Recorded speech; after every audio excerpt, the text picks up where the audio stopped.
An RV's air conditioner may be dripping water inside due to a clogged drain line or drain pan. When the drain line is blocked, it prevents the drain pan from draining water properly, causing it to fill with water and eventually drip inside.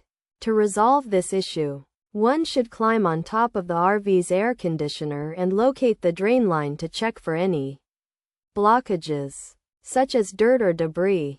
If the line is clogged, a wet or dry vacuum can be used to clean it, and any bends that may be restricting water flow should be straightened using a pair of pliers. Another possible cause of the dripping is a loose or faulty roof gasket. If the bolts that mount the air conditioner to the ceiling assembly are loose, they may be leaking rainwater into the unit. Similarly, a faulty roof gasket can also cause the dripping.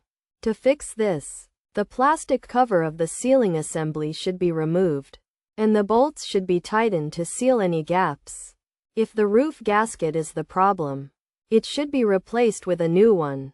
By addressing these potential issues, the dripping water inside the RV's air conditioner can be resolved.